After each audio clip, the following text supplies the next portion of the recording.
ठीक है, हमने अभी रेस्पिरेटरी सिस्टम पढ़ा। रेस्पिरेटरी सिस्टम में हमको दो शब्द मिला, एक लैरिंग्स और एक फेरिंग्स। फेरिंग्स और लैरिंग्स क्या होता है, इसमें बहुत ही कंफ्यूजन होता है, तो उस कंफ्यूजन को हम आपको दूर करने का कोशिश करते हैं कि लैरिंग्स क्या है और फेरिंग्स क्या है।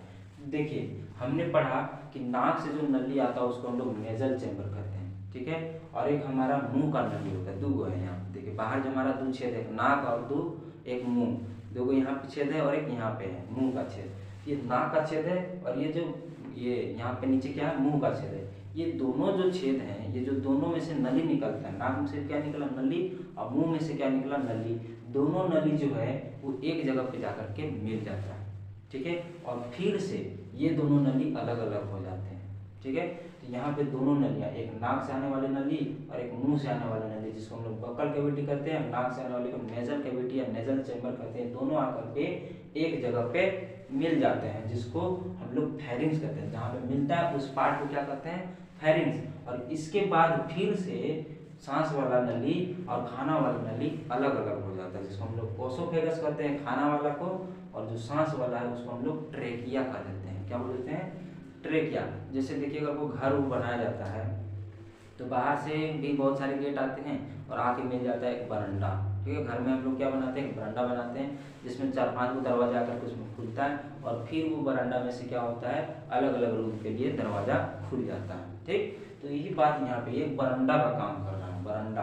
बाहर से आने वाला भी नली इसमें खुल रहा है और यहाँ से भी अंदर के लिए नली अलग अलग खुल रहे हैं, ठीक है। तो फेरिंग्स क्या है, एक बरंडा का काम कर रहा है। इसको कॉमन चैम्बर भी कहते हैं, ठीक है। कॉमन चैम्बर क्यों कह दिए, क्योंकि ये दोनों नली के लिए कॉमन है, ये दोनों नलियां यहाँ पे आकर के मिल जाती है, इसलिए ये कॉमन चैम्बर है।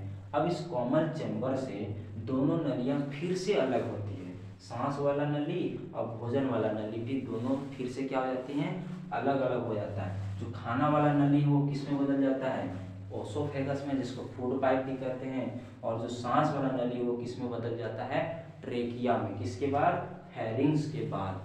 अब देखिए, ओसोफेगस तो सीधा सीधा ये फूड वाला चला गया ओसोफेगस में, लेकिन जो सांस नली है इसके ऊपर, ट्रेकिया के जस्ट ऊपर, जैसे ही ये सांस नली में बदलता है तो यहाँ पे एक अलग सा स्ट्रक्चर रहता है, जिसको हम लोग बोलते हैं लैरिंग्स। फेरिंग्स के जस्ट नीचे और ओसोफेगस के जस्ट बगल में एक कार्टिलेज का बना हुआ स्ट्रक्चर होता है, जिसको हम लोग लैरिंग्स कहते हैं, और इसका नाम होता है वॉइस बॉक्स। ये वॉइस बनाने के लिए, हमारे शरीर में वॉइस उत्पन्न करने के लिए, है ना, आवाज निकालने के लिए एक स्ट्रक्चर दिया जाता है, वो कार्टिलेज का बना होता है, इसका नाम क्या होता है, लैरिंग्स। अब ये कहा किया जाएगा कि ये हवा वाला नली के ही ऊपर काहे रहता है, तो आवाज निकालने के लिए ना इस बॉक्स में हवा का जरूरत पड़ता है। जब भी हम लोग बोलते हैं तो हमारे अंदर से हवा निकलता है, और वो हवा कहाँ से आएगा, ट्रेकिया, ये हवा वाला नली है तो इसी में से हवा आएगा। तो हवा पास होना चाहिए किसमें, वॉइस बॉक्स में। जब भी आवाज निकालना होगा तो हमको वॉइस बॉक्स से क्या करना होता है, हवा को निकालना पड़ता है, हवा को गुजारना पड़ता है। तो ये हवा को गुजरेगा कहाँ से भाई, जहाँ से हवा आएगा। हवा कहाँ से आ रहा है, ट्रेकिया से आ रहा है, ठीक। तो ये ट्रेकिया से होते हुए हवा आता है, इसलिए ट्रेकिया के ऊपर ही क्या बना गया है, लैरिंग्स। जैसे ही हम लोग हवा नीचे अंदर से निकालेंगे, ट्रेकिया से होते हुए किस में आ जाएगा, लैरिंग्स में, और इसमें आवाज उत्पन्न होगा, आवाज निकलेगा, ठीक है। इसलिए लैरिंग्स कहाँ दिया गया है, ट्रेकिया के जस्ट ऊपर, ठीक है।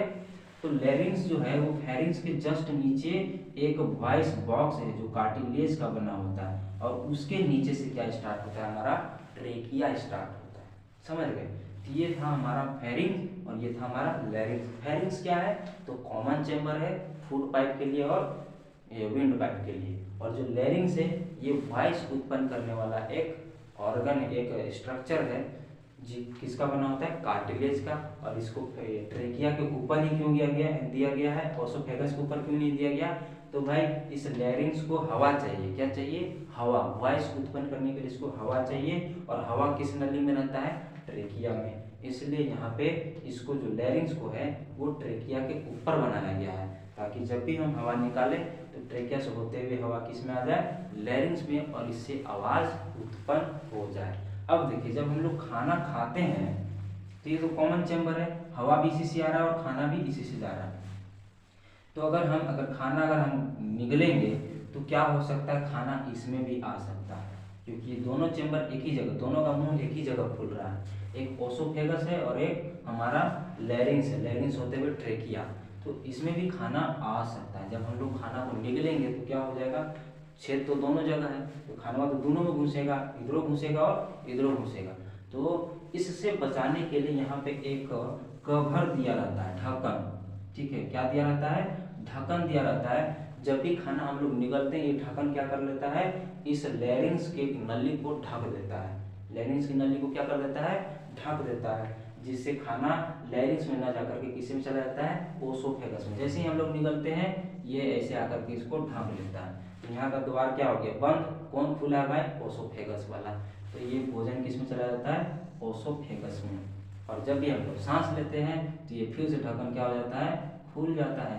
ये बंद कब रहता है, जब हम लोग खाना खाते हैं, उसके बाद ये खुला ही रहता है। ठीक है। और जो लैरिंग्स का जो द्वार है, ये जो लैरिंग्स का जो द्वार है, उसको हम लोग ग्लोटिस कहते हैं। ये जो द्वार दिख रहा है, इस द्वार को हम लोग ग्लोटिस कहते हैं। और इस ग्लोटिस को ढकने के लिए जो स्ट्रक्चर बनाया गया उसको बोलते हैं ईपीग्लोटिस कहते हैं। ठीक है।